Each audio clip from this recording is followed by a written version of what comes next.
Welcome, friends. Welcome again on the barricades. This is the second part of our show where we discuss with Ben Burgis about canceling culture, cancel culture, a phenomenon widely debated. And in the first part, we discussed some of the main subjects and themes related to possible cancellations. Now, I want to discuss a particular subject related to Yankees. I want you to tell us, Ben, what are those and why do you think that basically they are wreckers? What do you mean by that? Sure. So tanky is a word that kind of originated as a slang term on the British left. I think after 1956 or maybe really 1968, but basically in 1956 in Hungary, there was a attempt at creating a more democratic form of socialism that was brutally suppressed by the Soviet military, who told all kinds of crazy lies about how this revolution that was supported by the Hungarian Communist Party, that was supported by like the correspondent in Hungary from the Daily Worker, the Communist Party USA's publication, had to be fired because he initially supported the revolution. There were actual workers' councils like 1917, and so they told all these crazy lies about how these people were actually fascists. Many of some of the Soviet troops, were taken from distant regions so they could actually tell them that they were fighting Nazis in Germany, because otherwise they wouldn't be able to get people to fire on the Hungarians. And this was a devastating event for the whole international communist movement, because it was so obvious that the Soviet Union was on the wrong side, that there were mass defections from communist parties all over the world after this happened. And then something similar happened in 1968 with the Prague Spring attempt at actually some very mild reforms within Czechoslovakian communism. That was again met, crushed with Soviet tanks, and so tanky referred to Western leftists who would sort of cheer for, make excuses for the suppression of the working class in these countries by Soviet interventions. And now it's been sort of more broadly, I think, used since then to talk about Western leftists who reflexively act as apologists for any kind of regime anywhere that uses some socialist language or symbolism, even if, as is very often the case, many of these people will defend China, which is a country where most of the economy is private, and there are levels of economic inequality to rival anything in the West. In fact, many Western companies move there because they can pay lower wages. But people will still defend that out of the sort of reflex of defending anything called socialism. And the sort of so there's the substantive critique, and then there's the joke in the title of that chapter. The joke in the title of the chapter is because in the worst period of Soviet history, under Stalin, when, by the way, a certain kind of leftist loves to say that anybody who says bad things about Stalin is an anti-communist, which I find hilarious, because Stalin actually physically liquidated most of the original Communist Party of the Soviet Union that had actually led the revolution. The official position of most of the international communist movement for most of the history of the Soviet Union since Khrushchev's speech in 1956 was to consider Stalin a monster. But in any case, I guess only anti-communists think that now. During that worst period under Stalin, something that people were often put on show trials for and sent to labor camps or executed was the accusation of being wreckers. Which was a Stalinist term that meant, people who were like intentionally sabotaging the carrying out of the 5-year plan on behalf of, depending on who when the Soviet Union was allied with France and Britain against Germany, they'd say they were German spies. When the Soviet Union was allied with Germany against Britain and France, they'd say it was on, that these people were British and French agents. It varied a lot. But that's the accusation that you're intentionally sabotaging. You're sabotaging the collective effort. So the joke in saying tankies or wreckers is to say that this thing that Stalin and his henchmen frequently accuse people of is in fact in a very real way true of people who want to identify with that legacy and defend everything that was done in the name of some form of socialism in the 20th century, because the effect of that is to, I think, reinforce the most potent imaginable piece of anti-communist propaganda. I mean, what was the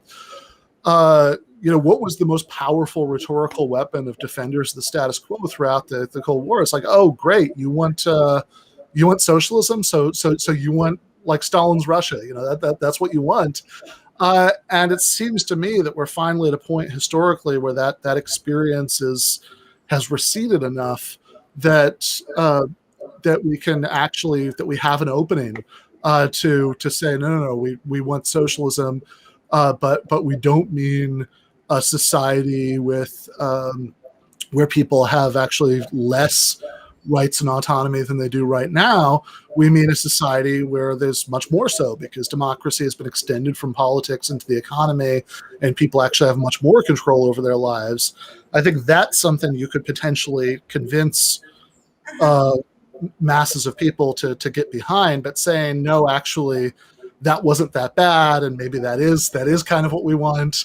I think is much more destructive to the possibility of any kind of renewed socialism in the 21st century. At the same time, I would like to push back a little bit. I mean, I understand the pragmatic, argument and perspective here. I mean, if we go there and we try to defend everything that happened, we might just as well play it into the hands of the most ferocious anti-communists ever. But at the same time, I would say that we cannot no longer pretend that everything that happened in the ex-Soviet bloc was bad. Mm. We have to regain our history, and this also has to do to a form of neo-colonialism, because mostly the history was written by those who won the Cold War. And we Mm. haven't got the chance to reflect on what happened to us from a critical perspective. And especially what happened in Romania was very sad, because all those people that were had a quite stable financial situation before 1989 voted in a poll saying that Nicolae Ceausescu was the greatest leader of all. And everybody said to them, "You are idiots, you are stupid people, you are manipulated." They weren't allowed a place at the table when we rewrote history. And I don't think we can escape this mental cage that neoliberal enforced on us if we don't push back on the idea that everything that happened was a complete nightmare and has to be rejected. If we do that, I think this plays even more into the hands of, anti-communists. So we have to find some sort of balanced perspective here. Because if I were to tell you the truth, there were good things even in Ceausescu's Romania. We had a very good educational system. We had and free, and we had free health care. And this also, very important, because people are used to it. And even though we have now an elite that wants to destroy that, people are not prepared to accept something like that, because for us, free education, public education, and free healthcare is like the air that we breathe. So those two elements were very important and positive. And we have to have a balanced perspective. Maybe I wasn't clear enough in my review, but this is what I meant. If we keep saying that, oh, but everything that happened in the ex-Soviet Union and everything that happened was a complete disaster. We want something else. It will be socialism, but somehow different. We are going nowhere, and we are going to convince nobody. This is my opinion. Okay, well, I agree with about half of that. I think that I certainly agree that we shouldn't say that everything that happened in those countries was bad. And to be clear, for anybody who's watching this who hasn't read the book, I don't at all say that in the book. I say the opposite. I say explicitly in the book that these are complex societies, and there were good things as well as bad things about them, and that we don't have to reduce our historical memory. I do think that we should say the kind of socialism we advocate is different. I don't think it's somehow different. I think the difference is night and day. I think it's very, very clear that what we mean by socialism is democracy in the economy. That if our primary, the capitalism is one particular form of class society, but as socialists, we object to the division of society into classes at all, and that these are societies in which workers had no more control over the means of production than the workers in capitalist countries do. In fact, in some ways, in some periods of these societies, even less. In the worst period of Stalin's Russia, you could literally be arrested and sent to a labor camp for absenteeism from work, from not showing up to work, for too many days. That's even less autonomy in the workplace than you have if you work at some hellish Amazon warehouse. So I think that the difference between the kind of model of socialism we should advocate and what existed in Stalin's Russia or even Ceausescu's Romania, I think is very, very clear, and I think we need to be very clear on that. And I think if we're not clear on that, there is a 0% chance of any sort of mass breakthrough for socialist politics. I think if we're not clear on that, we're never going to convince anybody, because the vast majority of the working class will rightly reject what we're offering. But the part I do agree with, like I said, that I said this in the book, is that we shouldn't reduce the history of these societies to a Cold War stereotype, sort of grainy black and white, image of nothing but bread lines and gulags. Even though those things did happen, they're a part of the story. They're certainly not the only part of the story. I give some examples in the book of positive things that happen in some of these societies, of real accomplishments, along with the real failures and real crimes. So I talk about the way that I talk about healthcare in the book as an example. I also talk about gender equality, although that one's a little bit complicated by the Romania example because Ceausescu outlawed Yes. both abortion and contraception. But certainly in other societies in Eastern Europe, there were tremendous strides in gender equality because of the transition to that Soviet model of socialism. And I talk about that a little bit actually in the article that I wrote for you guys. But I think that we can do both, right? In other words, I agree with you about having a balanced perspective about which, although I think that cuts in both directions. That on the one hand, there are definitely advances that were made in those countries from what existed before, especially in cases like Cuba and Vietnam, where that system, rather than being imposed by invading soldiers, was a result of popular and heroic anti-imperialist revolutions.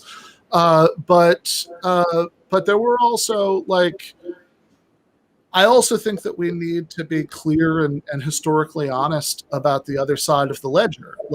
Even if many people in some of these societies now miss it because what's happened since is even worse. It's also just a historical fact that you didn't have, in what were supposedly worker states, the vast majority of the working class did not lift a finger to defend those systems when they were starting to collapse. And I think there are real reasons for that.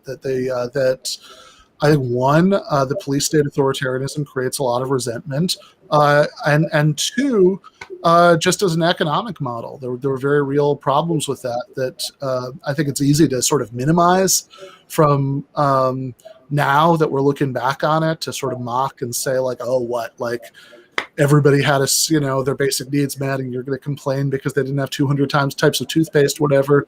And that's a very easy rhetorical posture to strike. But I think that the way that people felt disempowered by, you know, like certainly in the structures of decision making, but even as consumers, I think did play a very real role in creating the frustrations with and alienation, from that system, that played a role in its collapse. I mean, just assigning all of the agency to the CIA and imperialism as if everything was fine, and then they just came along and inexplicably convinced everybody to turn against it.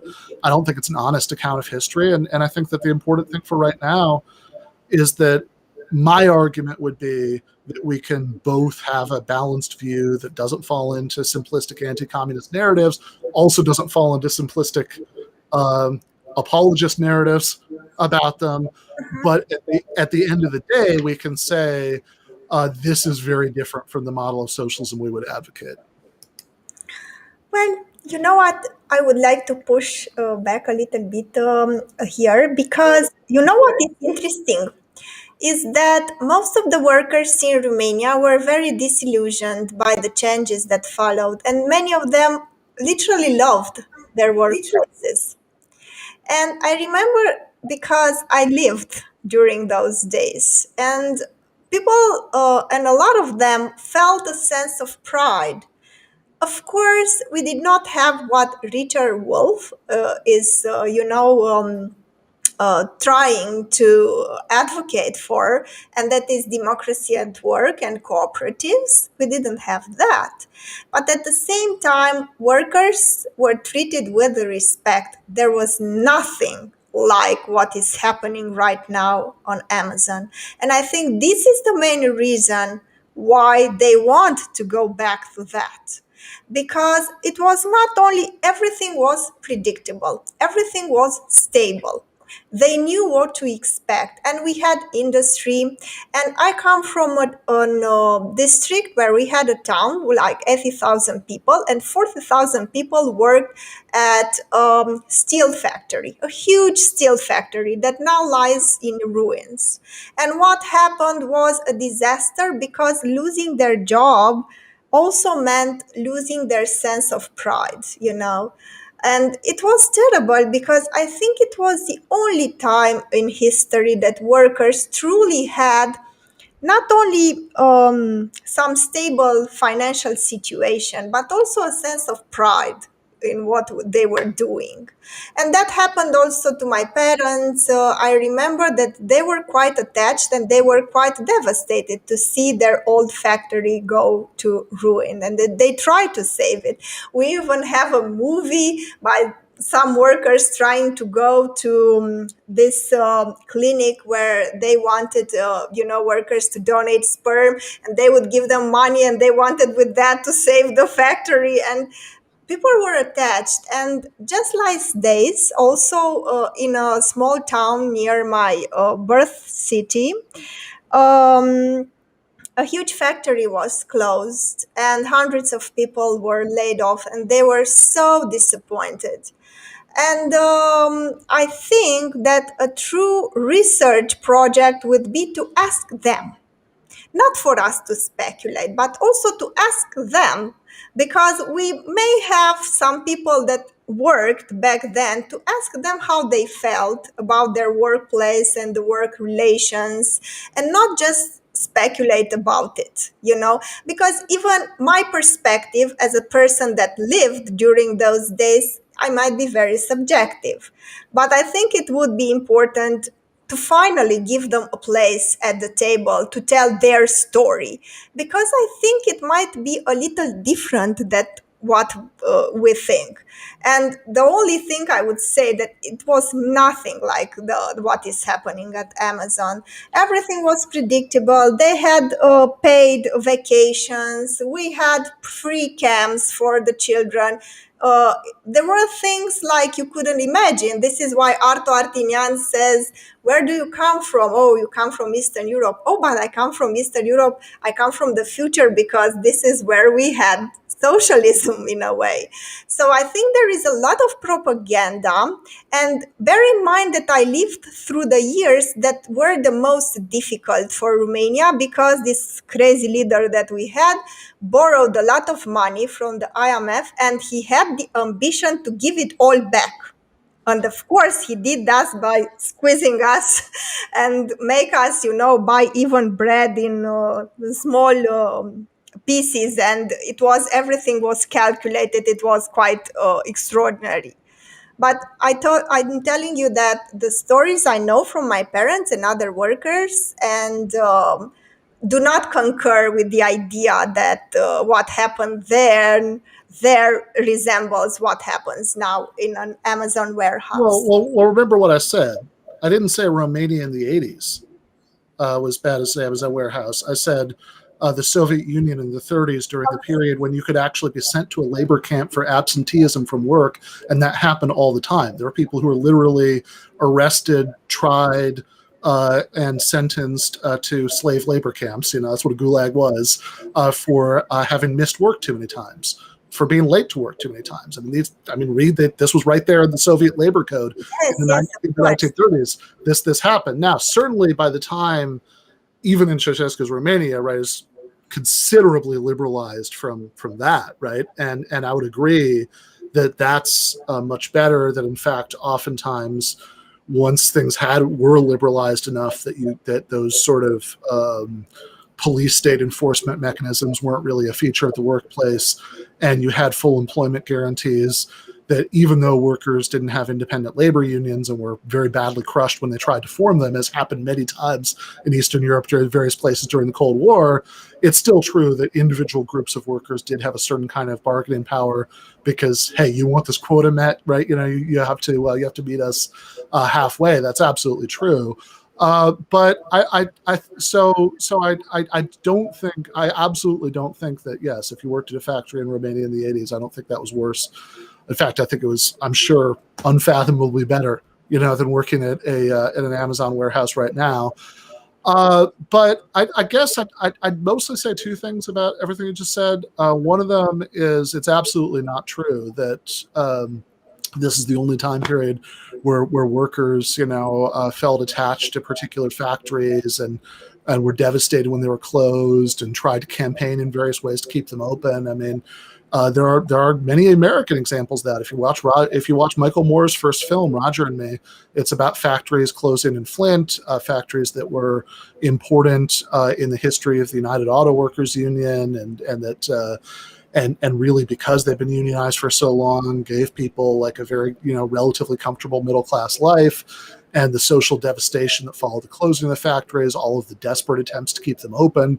That's certainly something that has happened under capitalism. But I guess maybe the more important thing I'd say is the same way that identity categories like race and gender and sexuality aren't monoliths. Neither are Romanians. You could say, I lived through this period and here's what I think, or, we should interview this particular group of workers and, hear their story, which of course I agree with, that's, I'm all for that. But there are many, many Romanians who would say, I lived through that, so I can tell you how awful communism was, and that's why you should trust me and be a right winger, like I am. And it's there is a reason why, again, the system could collapse without without most of the working class lifting a finger to keep it alive. There's a reason why most Romanians today are not communists. And even though there were several decades of that system are already in place, and so I would say that I'm very suspicious of sort of standpoint epistemology. You should believe me because of my lived experiences, because people with lived experiences tend to disagree with each other. Yes, this is why I am thinking of a research project about consisting in interviews because you may have a lot of points of view about what happened. But what is very troubling is that in Romania, what happened was some sort of hysterical anti-communism, some sort of anti-communism, like a religion, like a sect. You would not believe that the type of discourse, extremist discourse, that right-wing intellectual engaged in. And I think it is only now that we got some courage and some breathing space to analyze that period from a very realistic point of view. And what is even more troubling, as I said, is that these people were dismissed, even though they are a majority in Romania, that wanted things to go back to the way they were. This is very interesting because all the polls showed that the majority of Romanians wanted things to go back to the way they were. So they were dismissed as idiots. And I found this very troubling, to dismiss a majority of the country, saying that they cannot see the true benefits of capitalism. But maybe they are losers in this system, and this is why they don't see it. It is not them, but the system that doesn't allow them to thrive. Well, I certainly don't disagree with that. I mean, you don't have to convince me that that capitalism is terrible, or that mass layoffs and factory closings are terrible, or that austerity is terrible. I mean, all of those things are true, and I can certainly understand why. Why once it's. I mean, I don't know what the polling be today, but that the but like I certainly I have no trouble whatsoever understanding why, having lived through this kind of shock doctrine, harsh neoliberal ultra capitalism, that a lot of people, whatever their frustrations with the old system, would say, okay, that was at least better than this. That makes perfect sense to me. But I'd also just urge that there's a reason why. I mean, you can talk about anti-communist hysteria, but I mean, why did that anti-communist hysteria convince so many people originally? I mean, it's at a certain point, the way that a lot of left discourse about this treats it, what I mean, it almost reminds me of like Southern sheriffs saying that everybody was fine before outside agitators came in and riled people up. There's like, well, why is it that the outside agitators were able to convince people? I mean, if you went to like if you went into a country that had abolished the monarchy and had a republic for several decades, and said and had like hysterical anti-republican propaganda saying that we need a monarchy again, by and large you'd just be dismissed as a crank. The fact that this was convincing to so many people, I think, speaks to the very real flaws in that model, which I think we can acknowledge without making it all or nothing. That it has to either be a complete nightmare or what we advocate. Yes, this is a very profound question. I'm not really, I don't think I understand why were we so naive to think that after 1989 the gates of heaven would open for us and we will live like at least as better as the top 1% in the United States. We were extremely naive. And I remember how we were crying and we were imagining that now everything is going to be wonderful. Had such high expectations, you would not believe. And we were so incredibly naive. Uh, that I'm starting laughing when I remember even the Ponzi schemes were so popular because we were, yeah, very naive, let me tell you. So the propaganda was very easy to be enforced on us. I do not play the card here saying that we were all stupid victims, but maybe in a way we were a little bit. When I remember how naive we were, you would not believe. Um, Now, coming back again to the last question that I want to ask related to Yeah. your book, you say that basically you call these pathologies or diseases of powerless, and you say that canceling people is a result of the left not being able to exert power for such a long time and being left out of this um, power, structures for a very long time. But I would say that I think this is a disease of the narcissistic people who stay a lot online, not of powerless, but people who have some privileges because you have to have a laptop, access to internet, a lot of time on your hands to stay online. So maybe it could be also, that would not contradict what you say, but also this explanation that I'm giving.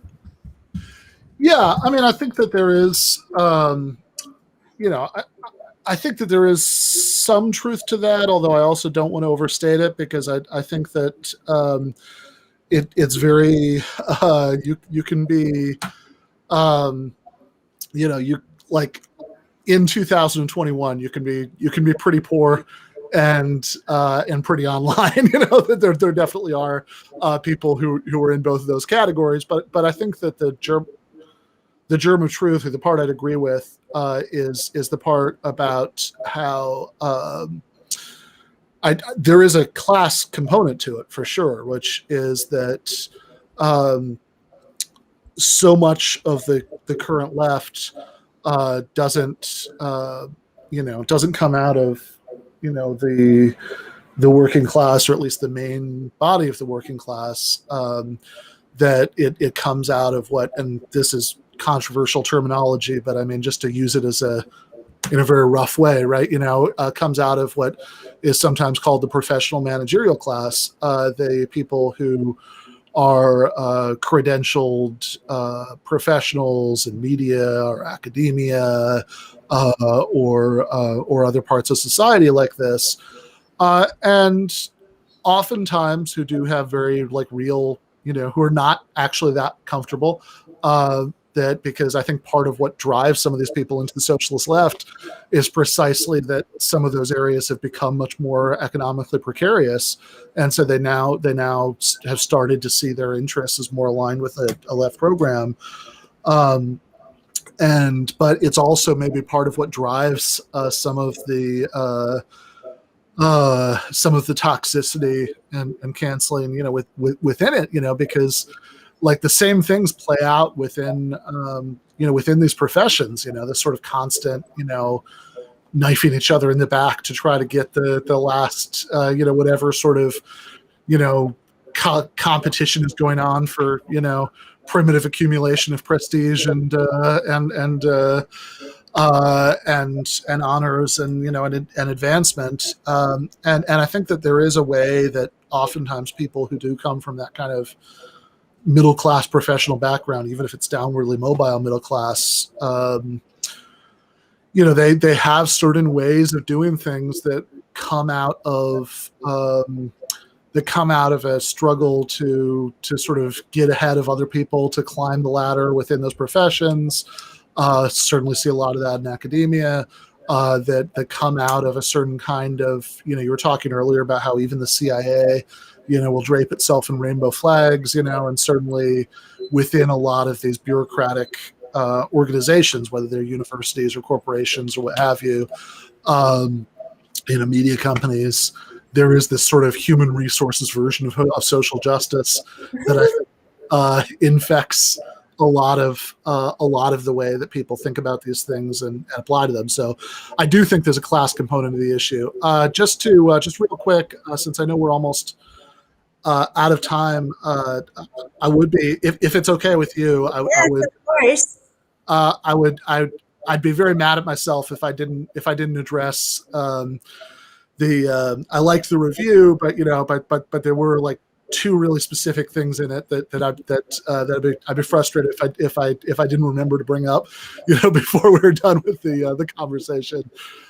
So one of them we already talked about a little bit, right? But that there's a kind of line where you say that Burgess to the left, sort of ignores this, geopolitical, stuff to focus on, domestic politics, which, I think to the extent that it's a critique of the book very narrowly, I don't think it's entirely true, but I could see what you mean. I think that to the extent that it's about my overall body of work, I would just point people, say, look at the Jacobin, uh, like if you go to any article that I've written for Jacobin, click on my name and look at past articles, I think you'll see quite a few about stuff like that, about the blockade on Cuba, about the war in Iraq, about Palestine, etc. And then the related thing is that you mentioned the Young Turks in that same connection, and I would say that I guess the main host of the Young Turks is Cenk Uygur, who I don't know, but and I don't watch regularly enough that I could necessarily speak to some of what you say, but I do the other main host, Anna Kasparian, I know pretty well, and I would actually argue that I would act. I would argue that the impression of her or of them that is sort of repeated in the piece, I understand where it comes from, because I think there are a lot of people on the left who say things like that about them, which I would argue is an example of some of the larger trends that we were talking about here. That if somebody sort of says one thing that pisses people off, then there's a kind of snowballing effect, and before you know it, it goes from oh, I think what she said about Erin Monte was a little bit unfair, to like she might as well be a CIA agent. And I know that Anna is very anti-war, has never supported any war, any sanctions that the United States has ever done on any country anywhere. So those are very those 2 points together make up like 2 sentences of the articles. These are very minor footnotes, but just for the record, that would be what I would Yes, say. yes. Maybe I was not clear because I was referring to the book first thing. And second thing, it is very important to see where these debates come from, because I don't, ever since I taught, I was forced at some point because some professor got sick and left, and I was kind of forced to fill in.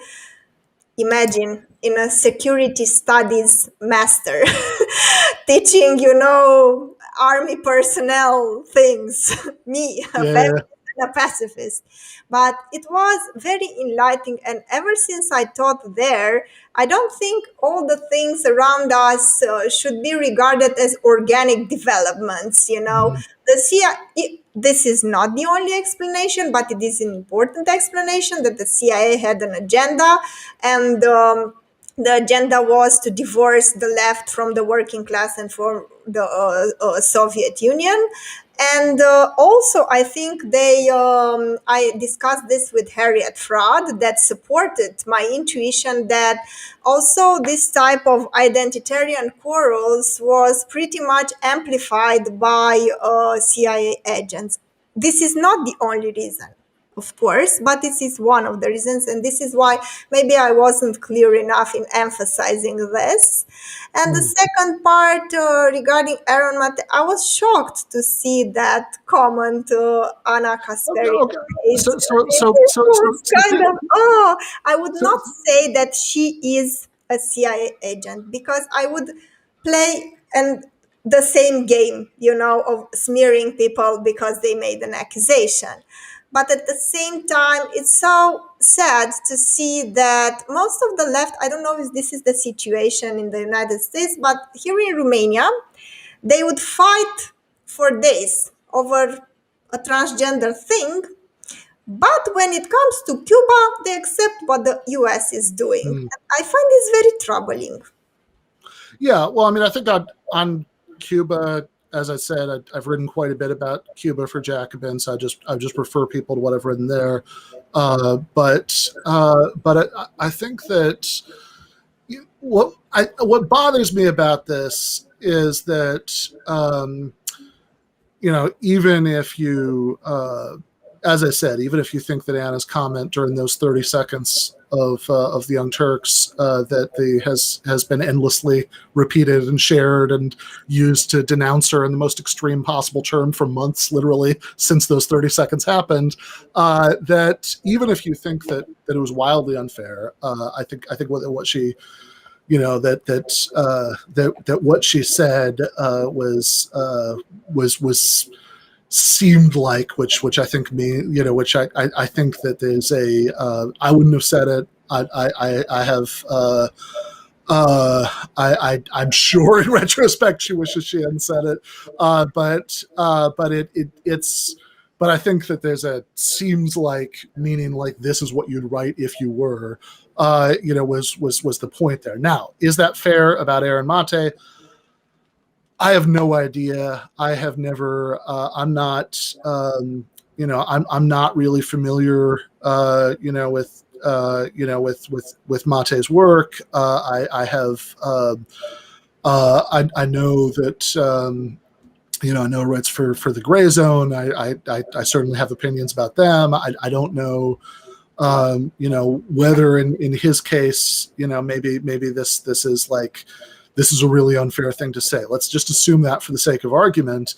Um, I think that it's really selective, like the months of outrage about that 30 seconds. And what really, because it seems to me that I don't understand why what was said during those 30 seconds of the Young Turks is supposed to be worse than the way that people who are associated with the Gray Zone seem to be in the regular habit of of calling anybody who disagrees with them about anything like a NATO shill, and an apologist for imperialism, and et cetera, et cetera.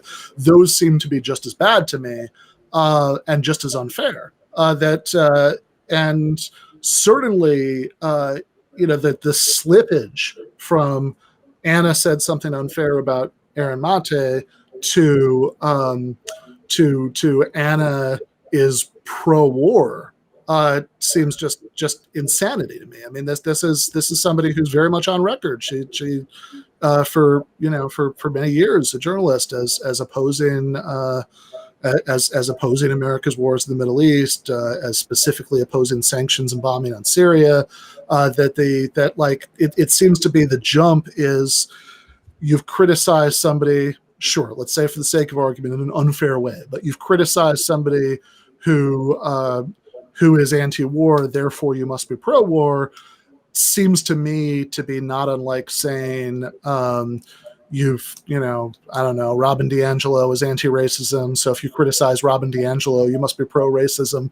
I think that there might be legitimate disagreements here, but a lot of this stuff feels like personality conflicts that end up being given a political interpretation, and much more that it is real politics. And it particularly bothers me because what I've seen a lot in that sort of extended freak out over Anna's comments is people both saying, "Oh, she's being a McCarthyite," because she said it seemed like it seemed like the sort of thing that'd be written if you were supporting Nick Cave. So she's being a McCarthyite, and then everybody is being sort of demanded, "Oh, why don't you denounce this terrible McCarthyite thing that she said?" And it seems like, well, hold on. So in the name of being anti-McCarthyite, you want to demand that I ritualistically denounce what other people have said, which is, of course, exactly what the McCarthyites